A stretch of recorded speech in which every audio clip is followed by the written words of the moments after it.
My parents handed my sister $560,000 for a house and left me with nothing but, "You're the failure." So I quit calling them. 2 years later, my sister drove by my property and called Dad, screaming, "You need." They can't forget what I did next. There's a secret my family kept from me for years, a secret that eventually exploded and nearly tore us apart. It was a $500,000 lie that pushed me to my breaking point, and ironically, led me to find my true self right here, on these 5 acres of forgotten land. Growing up in Connecticut, our family was, on the surface, the American dream. My father, Richard, was a corporate lawyer, his office overflowing with accolades. My mother, Patricia, a tenured economics professor, published and respected. Our colonial home with its manicured gardens and 3-car garage was a perfect facade. But beneath that gleaming exterior, a silent battle was always brewing. Then there was Olivia. My sister, 3 years younger, but in our parents' eyes, she was light years ahead. The golden child. Perfect report cards, science fair wins, violin concertos played with uncanny precision. Every accomplishment was a reason for an elaborate celebration, our living room walls a shrine to her trophies. Me? I was the family's wild card, as my father so often reminded me. My grades were, well, average. BS, mostly. My mind drifted during tests, dreaming of photographs instead of equations. Art, specifically photography, was my only sanctuary. Behind that lens, the world made sense in a way textbooks never did. In our house, love and approval weren't free-flowing.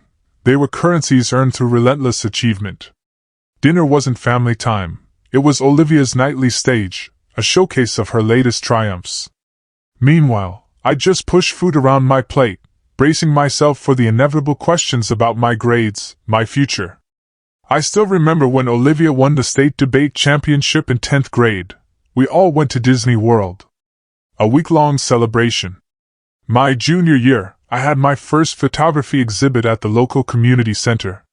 My mother? She stayed 30 minutes, then left for a faculty meeting. My father never even showed up. That pattern continued, an invisible thread weaving through our high school years. Olivia's soccer games always had both parents, cheering from the sidelines. My darkroom sessions? I walked home alone, wet prints clutched carefully in my backpack, longing for someone to see what I saw. They weren't cruel, not intentionally. They just invested their attention where they saw the highest return. And that was never me. Senior year of high school. The defining moment. I got into several colleges, including my father's alma mater for law, and a prestigious art school in New York. To everyone else, the choice was clear. To me, it was a crossroads. The argument that exploded when I chose photography still rings in my ears. We were at the formal dining table, the one for serious discussions. The chandelier's light seemed to sharpen the lines of anger on my father's face as his hand crashed down on the polished wood. "No daughter of mine is going to waste her life taking pictures," he thundered, his voice ice cold. "That's not a real career, Blake. That's a hobby." My mother, ever the gentle mediator, tried to smooth things over. "Darling, we just want what's best. Photography is so competitive." But I stood my ground. My voice shook, but the words were firm. "I am not going to law school. I'm studying photography. That's my decision." The silence that followed was suffocating. Then, my father stood, adjusted his tie, and delivered the ultimatum that irrevocably changed everything between us. "If you choose this path, you choose it alone. Our money is for real education, not fantasies." I remember Olivia's face. Shock, yes, but also something else. Pity? Relief it wasn't her? Probably both. That night, I made the choice that would define the next decade. Art school. I knew it meant working multiple jobs, scrambling for scholarships, taking out loans. I was forging my path, completely alone. My father, true to his word, cut me off entirely. Mom would sneak me a little cash during our rare coffee dates, but it barely made a dent. Olivia, of course, was flourishing at her Ivy League, every single expense covered. 4 years later, I graduated with my photography degree. No family there. My section was an empty expanse, while around me, proud parents hugged their graduates, flowers and balloons in hand. That day, I made a silent vow: I would build a life that I was proud of, even if it never earned their approval. Armed with my degree and a portfolio I believed in, I moved to a shoebox studio in Brooklyn. No safety net. No family connections. Just raw determination and my trusty, well-worn camera. Those early years were a masterclass in grit. My apartment was barely 500 square feet, the kitchenette so tiny I could touch both walls. The bathroom had this persistent leak, a rhythmic drip drip drip at 3 a.m. But it was mine. Every square inch paid for with my own sweat, and that made it beautiful. I clawed my way up, taking any photography job I could find. Weddings for friends of friends, product shots for struggling startups, headshots for actors as broke as I was. 5 mornings a week, I was a barista. Afternoons were for editing, evenings and weekends for building my portfolio. Exhausting, yes, but intensely purposeful. I learned to live on ramen and thrift store finds. Every spare dime went to new equipment or crushing student loan payments. I designed my own business cards, spent hours networking, selling myself. It was a grind, but it was my grind. Holidays were always the hardest. I'd take the train home to Connecticut, modest gifts tucked under my arm, only to feel like a stranger in my own childhood house. Every conversation swirled around Olivia's latest triumph, or my parents' glittering social circle. If I dared mention a small exhibition or a new client, the response was always the same, polite, but utterly dismissive. "That sounds nice, dear," my mother would say, instantly pivoting back to Olivia. My father was blunter. One Thanksgiving, after I proudly mentioned my first major commercial shoot, he just looked up from his plate with a cold, dismissive stare. "It's good you're finding work, Blake. But when are you going to get serious? You're almost 30. Olivia's on track to make partner, engaged to a brilliant neurosurgeon. What do you have to show for yourself?" The comparison was constant. And it was crushing. Olivia's life was the blueprint: prestigious law firm, Daniel the neurosurgeon, luxury apartment, lavish wedding. Everything our parents had ever wanted. Yet I clung to them. Monthly calls, emails, enduring those subtle digs and disappointed glances at family gatherings. I held on to a sliver of hope they'd eventually see I was building something real, even if it wasn't their version of success. Then, the call that truly altered everything. My grandmother, my mother's mom, passed away unexpectedly. My grandfather had left us just 6 months earlier, and the double loss left our family reeling. But even with all our differences, my grandparents were always my rock. They were the only ones who genuinely championed my photography, displaying my prints with pride, introducing me as our talented artist. When my parents' disapproval cut deepest, my grandmother would whisper, "True happiness comes from following your own path, Blake, not someone else's." Expectations. My grandfather would add with a wink, "Some folks just need more time to see what's right in front of them." They lived simply, but richly, on 5 acres of woodland with a cozy farmhouse, 2 hours from the city.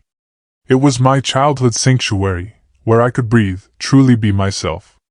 2 weeks after the funeral, we gathered in the lawyer's office for the will reading.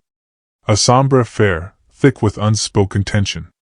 I sat in a corner, numb with grief, when the lawyer cleared his throat. "To our beloved granddaughter Blake, we leave our 5-acre property and farmhouse, knowing she will appreciate its beauty and find peace there as we did." The room went silent. My father's face went scarlet. My mother's lips thinned to a razor line. Olivia's jaw actually dropped. I was frozen, the words echoing, "Blake, 5 acres farmhouse." The lawyer moved on, detailing how other modest assets would be split. But I heard nothing else. As we left, my father cornered me in the hallway, his voice a low, dangerous hiss. "You need to sell that property, Blake. It's not practical. We can split the proceeds." Still reeling, I just mumbled, "I need time to think." "There's nothing to think about," he snapped. "You're in Brooklyn. You can't maintain that." Be reasonable for once. I walked out with the deed in my hand, my head swimming. I had no idea what to do with 5 acres. But deep down, a voice told me selling it would be the ultimate betrayal of the only people who truly believed in me. By the way, if you're still with me on this wild ride, please hit that subscribe button. You won't want to miss where this story goes next. That first visit to my property after the will reading, it was overwhelming. A tidal wave of emotion and responsibility. Standing on that dirt driveway, keys heavy in my hand, I took it all in. The farmhouse was neglected, peeling paint, a porch sagging with disuse. Grandmother's once immaculate garden was a wild tangle of weeds and wildflowers. But beneath the decay, an undeniable magic hummed. Towering oaks, a babbling stream, birdsong, deer peeking from the forest edge. This place, once my sanctuary, was now mine. I spent hours just walking, rediscovering childhood secrets. Grandfather's weathered treehouse, the old fire pit, the gnarled apple orchard still bearing fruit. Each step brought a fresh wave of memories, and with them, a fierce certainty. This place, this forgotten land, was meant to be part of my future. My logical brain screamed all my father's warnings: repairs I couldn't afford, taxes, the sheer impracticality of maintaining it from Brooklyn. Selling it would be the sensible choice. But when had I ever chosen sensible? I returned to Brooklyn, dirt still under my fingernails, my head buzzing with impossible, half-formed ideas. The very next day, my father called. Not a request. A summons. Family meeting that weekend. I arrived Saturday to a house thick with tension. My parents, Olivia, and Daniel, a united front, all stiff and righteous in the living room. I felt outnumbered the moment I sat down. My father, ever the lawyer, cut straight to the chase. We've all discussed it, Blake. The property needs to be sold. The market's hot. We can all benefit. By everyone, you mean you? The words were out before I could stop them. Blake, be reasonable, my mother interjected. What will you do with 5 acres? You can barely manage your tiny apartment. Olivia, with a practiced mask of concern, chimed in. We just want what's practical. You're always struggling financially. This could be a cushion.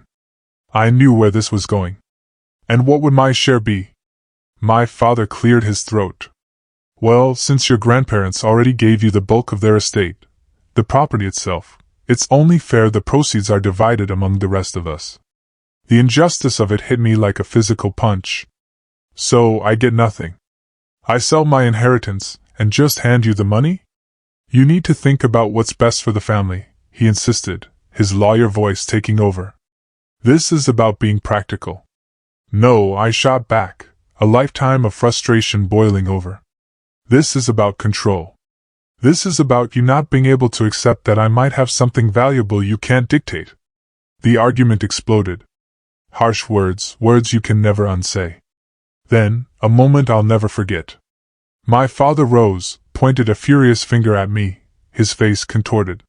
You have been nothing but a disappointment since the day you chose that worthless career, he roared. A complete and utter failure. We gave you every opportunity, and you threw it all away for pictures? While your sister built a real career, a real life. The room fell silent. Even Olivia looked stunned. A real life? I repeated quietly, my voice eerily calm. You mean the one you orchestrated for her? The one you bankrolled completely?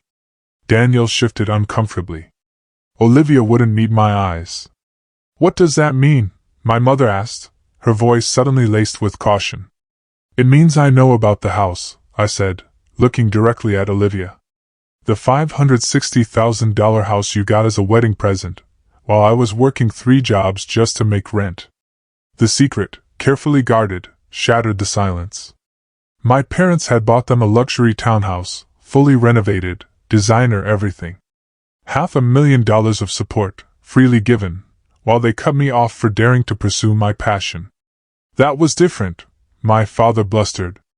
Olivia chose a sensible path. She earned our support. She earned your love, I corrected him, the truth ringing clear. I never did. I stood up, feeling a strange, profound calm. I'm not selling the property. Not now. Not ever.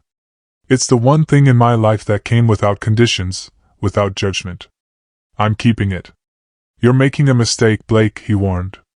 No, I said, walking towards the door. For the first time in a long time, I am absolutely certain I am not. I walked out, ignoring my mother's frantic calls for rational discussion. In my car, I let out a breath I felt I'd been holding for years. And then, I did something completely uncharacteristic. I drove straight to the property. Arrived as the sun dipped below the trees. Parked in the overgrown driveway, walked to the porch, and sat on the sagging steps. Okay, I whispered to the darkening sky. It's just you and me now. 2 years. It felt like both an instant and an eternity. The very next day after that explosive family meeting, I made a decision that even I hadn't seen coming.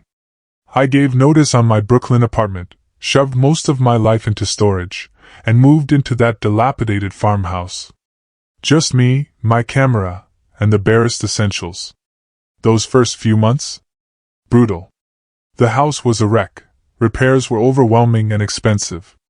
I slept in the only guest bedroom that wasn't water damaged, showering with a garden hose rigged to an outdoor spigot. But I learned.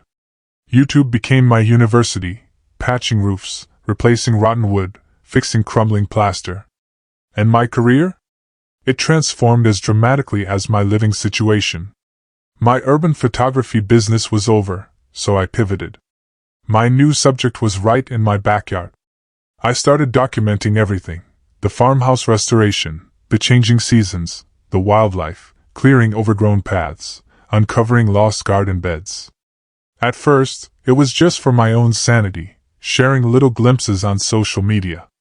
But then, something amazing happened. People responded. Enthusiastically. My followers surged. I wasn't just posting pretty pictures. I was sharing the raw, unfiltered reality of my life. The ceiling that collapsed after a storm. The raccoon family I evicted from the attic. The triumphant first loaf of bread baked in the ancient wood stove. 6 months in, a popular lifestyle blog featured my story. Overnight, my audience tripled.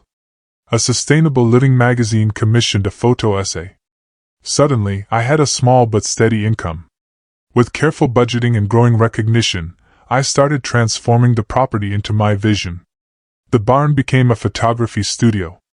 I planted a vegetable garden with my grandmother's heirloom seeds. I revitalized the apple orchard, learning to prune from a local farmer. That farmer was Warren, my closest neighbor. He appeared one spring morning with a basket of fresh eggs and an offer to fix my sagging porch. Warren, in his 50s, with kind, weathered hands, became an unexpected friend, a mentor. He taught me everything my prestigious art degree hadn't: splitting firewood, identifying edible wild plants, fixing an engine. In return, I helped him build an online presence for his organic farm, creating a website, photographing his produce. We were two solitary souls, finding an unexpected connection through shared work and mutual respect. My social media followers, inspired by my tiny house movement, evolved into a lucrative business. I began hosting weekend photography retreats, teaching enthusiasts to capture the beauty of nature.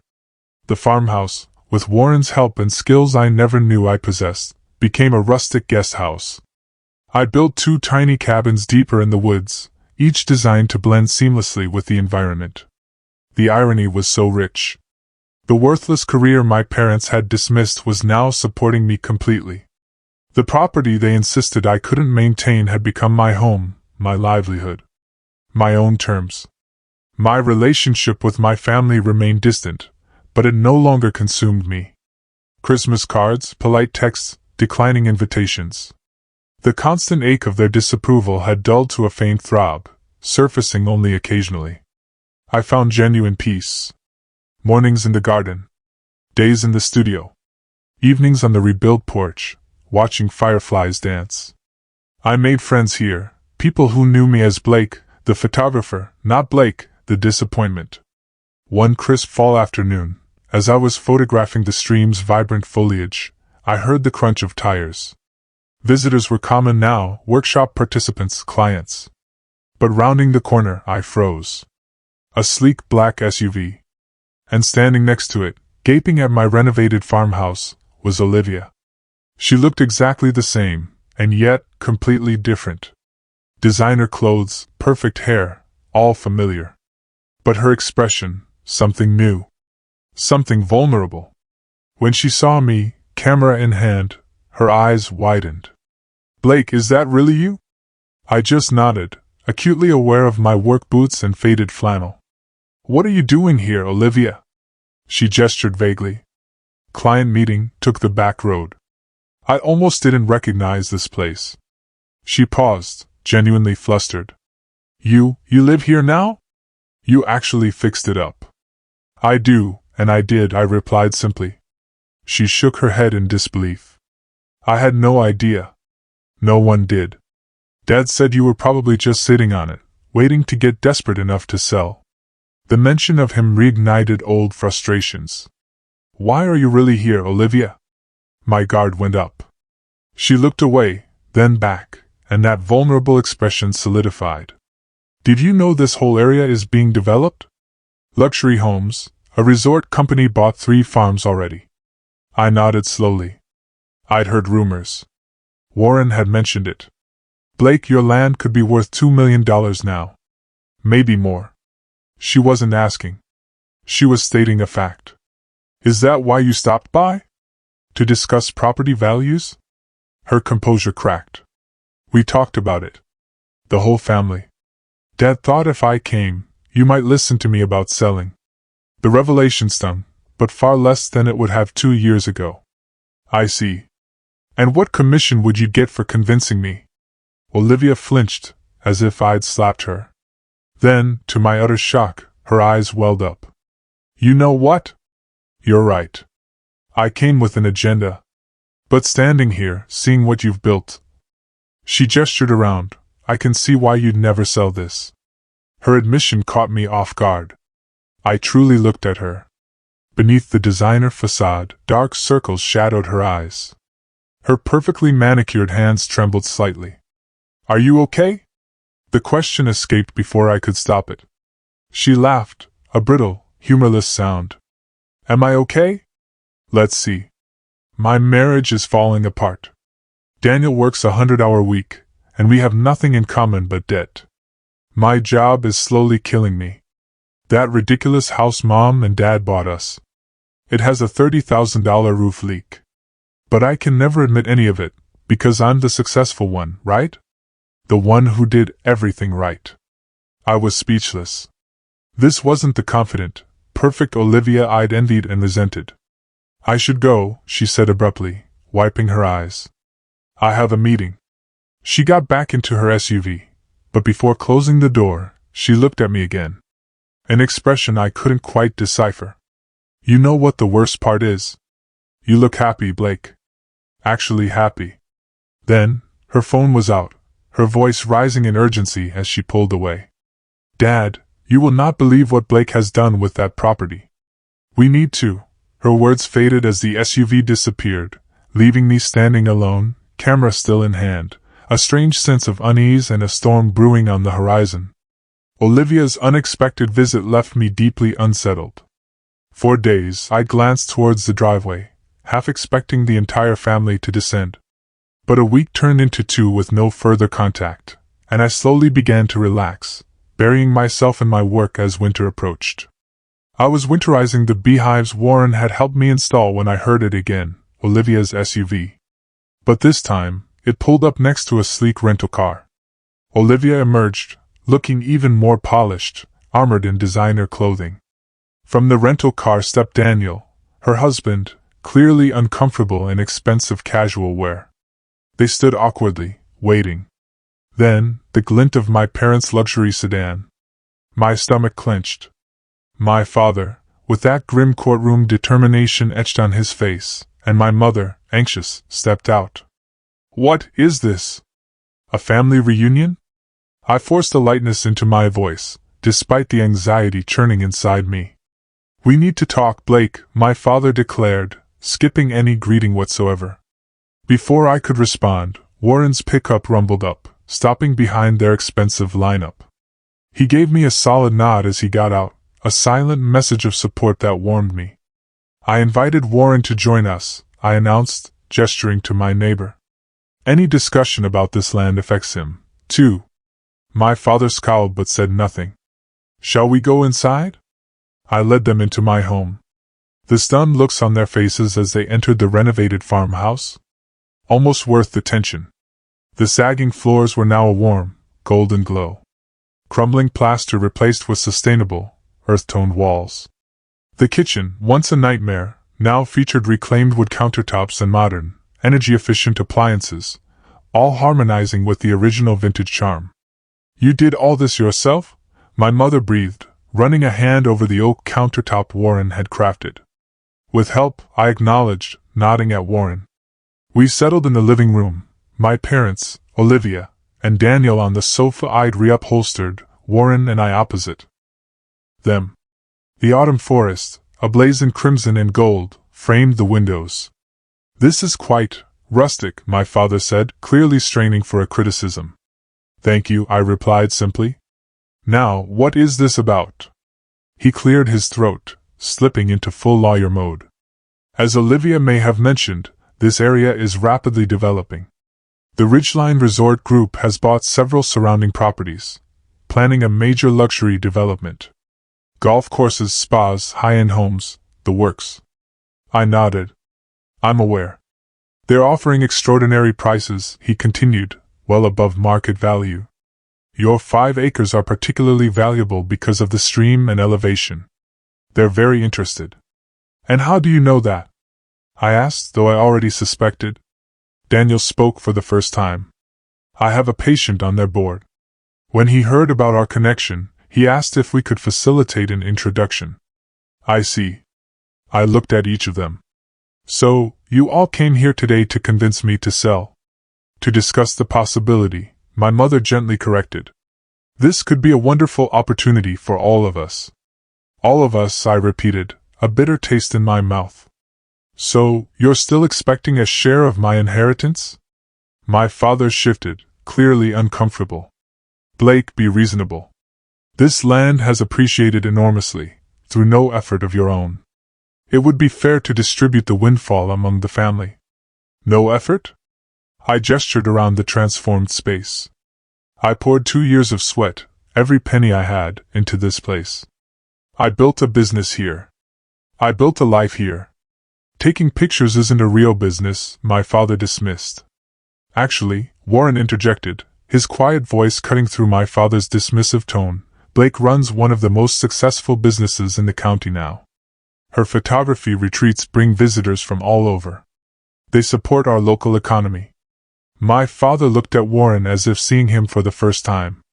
And you are Warren Milligan, Blake's neighbor and friend, he emphasized.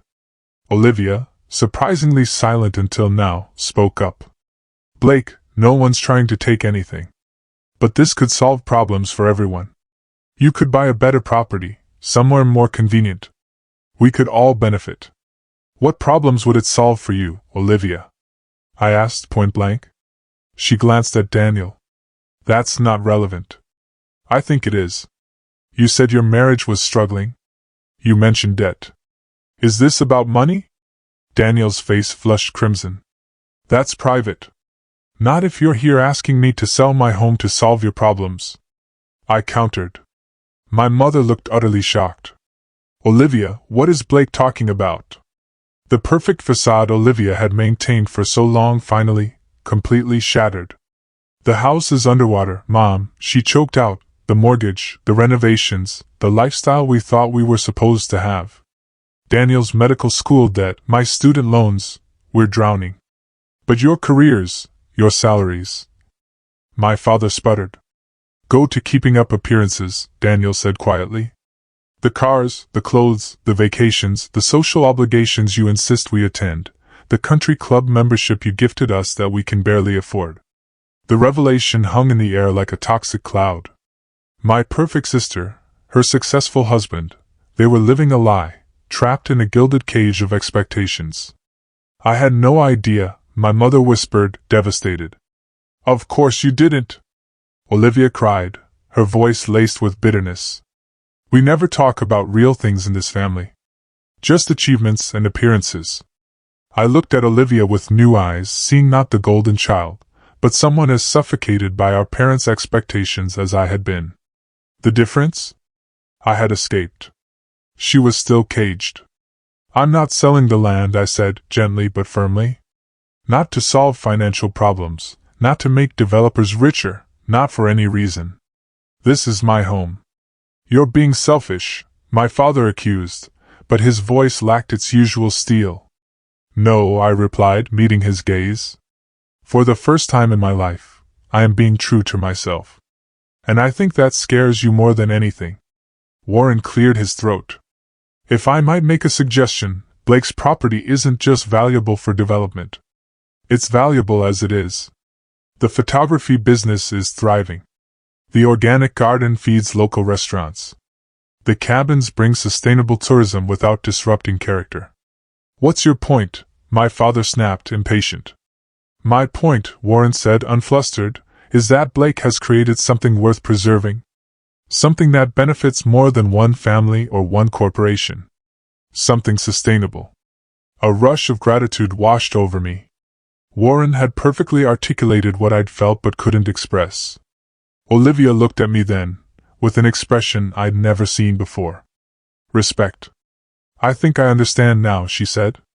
When I drove by and saw what you'd created, I was jealous, Blake. You look so content, so sure of yourself. I've never felt that. Not once. Her confession stunned me. My perfect, golden sister, jealous of me. So that's it. You refuse to consider your family's needs? My father pressed, but the defeat in his tone was undeniable.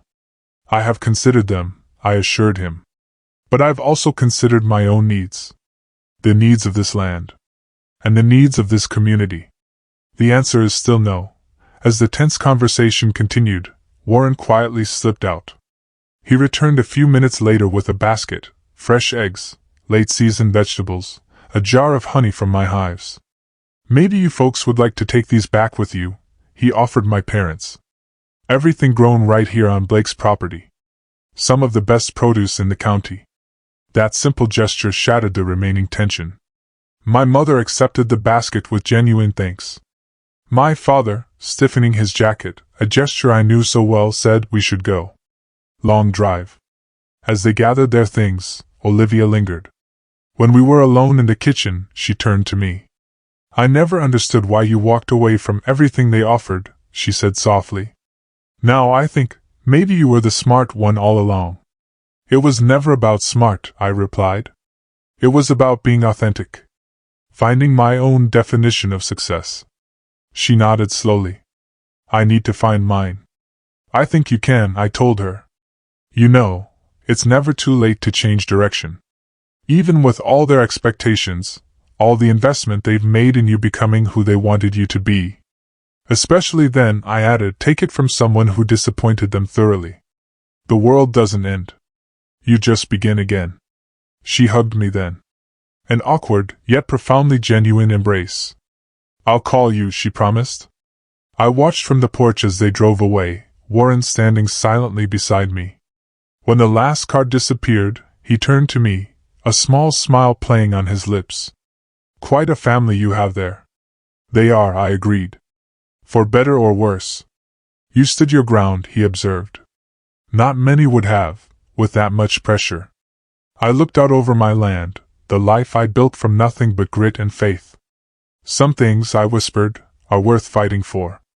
After that intense confrontation, life here settled into a new rhythm. Autumn faded into a pristine winter, blanketing my 5 acres in snow. I hosted smaller, more intimate photography workshops, focusing on the breathtaking winter landscapes. The farmhouse, with its crackling wood stove and cozy quilts, became a true haven. Warren and I spent those cold months planning, sketching out designs for an expanded organic garden, new beehives, more tiny cabins. Our friendship, born from shared work, had blossomed into something deeper, a partnership built on mutual respect. He moved into the farmhouse that spring, bringing his carpentry skills and his quiet wisdom. Together, we continued to pour our hearts into this place, each project a testament to our commitment to sustainable living and community. The path to healing with my family wasn't linear, not by a long shot. There were still moments of tension, old habits that crept back in. My father would occasionally catch himself mid-sentence, almost making a jab about real careers. My mother still sometimes compared Olivia and me, a deeply ingrained habit. But these instances grew rarer, replaced by genuine efforts to understand and accept the women their daughters had become. The most profound change was with Olivia. That competitive dynamic that defined our childhood. It melted away, transforming into a fiercely supportive bond. We spent hours dissecting our shared past, acknowledging how our parents' expectations had shaped, and sometimes damaged, us both. The golden child and the disappointment, each carrying our own burdens, finally found common ground as sisters and friends. "Ready for the group?" Warren asked one afternoon, joining me on the deck. 20 photographers were arriving for a week-long retreat. "Almost," I replied, leaning into his solid presence. "Just appreciating how far we've come." He nodded. "From a rundown farmhouse to this, pretty incredible." "Not just the property," I clarified, "everything. My family. My work. Finding you?" Warren's eyes crinkled in that way I'd come to love. "Finding ourselves, I think. Separately and together." My parents and Olivia now joined us for dinner once a month, a new tradition. These gatherings weren't perfect, but they were authentic, something our family interactions had never been. We talked about real things, disagreed respectfully, and understood that love didn't demand agreement or identical paths. Financially, my life had utterly transformed. I'd steadfastly refused to sell to developers, but I'd found ways to make this place financially sustainable, even profitable. The retreats, the cabin rentals, educational programs, a steady income. I'd even published a book of my land photography, which got critical acclaim and led to exhibitions. And the biggest surprise? My father. He'd established a family foundation for environmental education and land conservation, funded by the sale of their oversized house. They'd downsized to a comfortable condo closer to here. The foundation's first project? Buying the adjacent land when it came on the market, protecting it from development, expanding the natural buffer around my 5 acres. "Your grandparents would be proud," my mother had whispered, when the foundation was announced. They always believed in preserving beautiful places. I thought of them often, walking this land, imagining their joy at seeing how their modest inheritance had blossomed, benefiting not just me, but an entire community. Their gift had been unconditional, a rare, pure form of love. The afternoon sun bathed the property in golden light as I prepared to welcome the workshop participants. From the deck, I surveyed everything we'd built. The vegetable gardens overflowing. The apple orchard heavy with fruit. Warren's beehives producing honey we sold at market. The wildflower meadow we'd restored. But these physical changes paled in comparison to my inner journey. I had learned to define success on my terms. To build a life aligned with my values, not external expectations. I discovered that standing firm in your truth, even when it disappoints others, isn't selfish. It's essential for authentic living. Most importantly, I realized families, like photographs, can be recomposed, creating something new and beautiful from what already exists. As the first cars arrived, a deep contentment washed over me. Not because everything was perfect, but because I'd created a life that reflected me. Not who anyone else thought I should be. This land, my grandparents' legacy, had become more than property. It was the canvas where I painted my authentic life, stroke by stroke, choice by choice. "Ready to share your wisdom with the world?" Warren asked, gesturing to the guests. I smiled, a warmth spreading through me. Ready as I'll ever be. That evening, after the workshop participants settled and my family had gone home, Warren and I sat on the porch swing. Fireflies danced in the twilight, just like they had years ago when I first sat here, alone, uncertain of my future. "You know what the real inheritance was?" I whispered. "Not the land itself, but the belief that I deserved a life that made me happy. That I was allowed to choose my own path." Warren nodded, his arm warm around my shoulders. The best legacies aren't things, Blake. They're permissions. Permission to be yourself. Permission to build something meaningful. As darkness deepened, I reflected on my journey. From the disappointed daughter to a confident creator. From an isolated artist to a community builder. From seeking approval to offering inspiration. The road wasn't easy or straight. But every difficult turn had led me here. What are you thinking? Warren asked. That true success isn't measured in property or possessions, I replied, finding the words for the profound lesson I'd lived. It's measured in authenticity.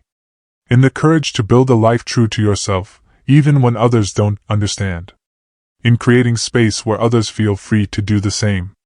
An owl called softly from the forest edge, a familiar sound. It always reminded me how fortunate I was to call this place home. Not just the physical land, but the life I'd created here. The community. The peace. I wouldn't change any of it, I whispered. Not even the hardest parts. Because in the end, what felt like rejection became the doorway to acceptance. What felt like failure transformed into the most meaningful success. And what was given as consolation became my greatest blessing. So tell me, have you ever had to choose between your family's expectations and your own authentic path? What did you choose, and how did it change you? I want to hear your stories in the comments below. Your unique journey has value, even if others don't see it yet. If this story resonated with you, please give it a like, subscribe for more tales of resilience, and share it with anyone who needs to hear that choosing their path isn't just okay, it's often the most courageous and rewarding thing they'll ever do. Thank you for joining me on this journey, and I hope you find the courage to build a life that feels absolutely true to you.